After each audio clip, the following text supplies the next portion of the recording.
반갑습니다. 오늘 11편의 본문을 둘로 구분해 볼 수 있습니다. 1문단은 1절부터 3절까지 시인이 처한 상황에 대해서 알 수 있겠고요. 두 번째 문단은 4절부터 7절까지 이 시인이 가졌던 하나님에 대한 확신입니다. 시인은 지금 어떤 상황입니까? 먼저 1절에서 너의 산으로 도망하라. 이건 누가 하는 말일까요? 만약에 다윗이 사울을 피해 다녔던 것을 생각하면 다윗이 사울에게 이런 말을 한 적이 있습니다. 어찌하여 이스라엘의 임금님이 사냥꾼이 산에서 메추라기를 사냥하듯이 겨우 벼룩 한 마리 같은 나를 찾으러 이렇게 나서셨습니까? 시인은 도망하라는 말에 흔들리지 않고 여호와께로 피할지언정 다른 곳으로 갈 생각은 하지 않습니다. 이절을 보면 악인은 공격할 준비를 하고 있습니다. 악인이 활을 당기고 화살을 시위에 이렇게 먹이고 마음이 바른 자를 어두운 데서 쏘려고 준비하고 있습니다. 개역개정판에는 이 2절에 두 단어가 빠져 있습니다. 첫 단어는 왜냐하면, 두 번째는 보라입니다. 이런 상황을 보라라는 것입니다. 너무나 심각하다라는 것이죠. 악인들이 어두운 데서 숨어서 마음이 바른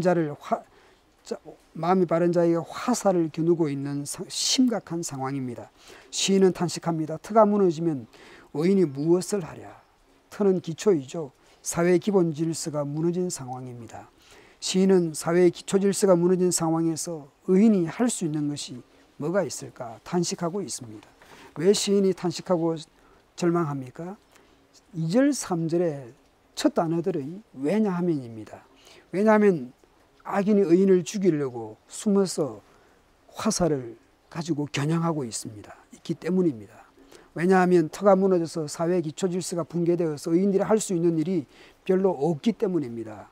사회의 기본 질서는 붕괴되었고 악인들은 의인들을 죽이려 하는 상황이라서 탄식하게 됩니다. 그렇다고 산으로 도망갈 생각은 없습니다. 여호와께 피할 생각 그뿐입니다. 시편 1편에서 노래했습니다. 악인은 그렇지 않으며 오직 바람에 나는 겨와 같도다. 악인들은 심판을 견디지 못하고 악인들의 길은 망할 것이라고 말씀했습니다. 그런데 현실은 악인들이 의인을 몰아세우고 죽이려고 합니다. 4절 이유를 봅시다. 그러나 시인은 현실만 바라보고 있지 않습니다. 하나님을 바라보고 있습니다. 여호와께서는 그의 성전에 계시고 여호와의 보좌는 하늘에 있으며 그의 눈이 인생을 통촉하시고 그의 안목이 그를 감찰하시도다. 성전과 하늘에 계십니다. 통촉하시고 감찰하시는 분입니다. 상천하지의 하나님입니다. 그분이 주목하고 계시다라는 것을 고백합니다. 5절 6절에 여호와는 의인을 감찰하시고 악인과 폭력을 좋아하는 자를 마음으로 미워하시도다. 악인에게 그물을 던지시리니 불과 유황과 태우는 바람이 그들의 잔에 소득이 되리로다. 표준 세번역은 주님은 의인을 가려내십니다. 악인과 폭력배를 진심으로 미워하십니다. 불과 유황을 악인들 위에 비 오듯이 쏟으시며 태우는 바람을 그들 잔에 몫으로 안겨주신다. 의인들에 대해서 감찰하신다 라고 말씀합니다. 감찰한다라는 것은 금속을 녹여서 불순물을 없애고 검사하는 그런 뜻입니다. 그렇게 자세히 살핀다라는 의미가 될 수도 있을 것이고, 또 한편으로는 이런 상황들을 통해서 더욱 정직하고 의로운 백성으로 이렇게 다듬어가는 것을 생각할 수도 있습니다. 이런 확신으로 나아갈 수 있는 것은 시인 자신의 의로움, 정직함에 기초하지 않습니다. 7절도 왜냐하면이라는 단어로 시작합니다. 왜냐하면 주는 의로우셔서 정의로운 일을 사랑하시는 분이시니 정직한 사람은 그의 얼굴을 뵙게 될 것이다. 하나님이 정의로운 분이시기 때문입니다. 그래서 정직한 사람이 그의 얼굴을 뵙게 될 것이라고 말씀합니다.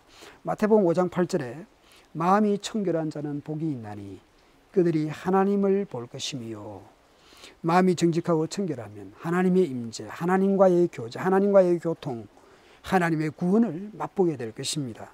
설교를 정리하겠습니다. 상황만 바라보면 낙심하고 실망할 수밖에 없어요. 현실이 그렇습니다. 내가 좀 바르게 살려고 하는데 현실은 오히려 악인이 득세하는 것처럼 보이고 더 능력이 있어 보이기도 합니다. 악인들이 활과 화살을 가진 능력과 힘을 가질 수 있습니다. 때로는 의인과 정직한 사람이 악인들에 둘러싸여서 궁지에 몰릴 수도 있습니다. 그러나 상천하지 하늘에 보좌가 있고 땅에 성전에 계시는 하나님, 정의를 살아하시는 하나님께서 주목하고 살피신다라는 것을 믿으시기 바랍니다. 마음이 정직하고 청결한 사람이 하나님을 뵙게 될 것입니다. 오늘도 힘든 상황만 바라보지 마시고 하나님만 바라보시기 바랍니다. 여호와는 여러분에게 복을 주시고 여러분을 지키시기를 원하며 여호와는 그의 얼굴을 여러분에게 비추사 은혜 베푸시기를 원하며 여호와는 그 얼굴을 여러분에게로 향하여 드사 평강 주시기를 축원합니다.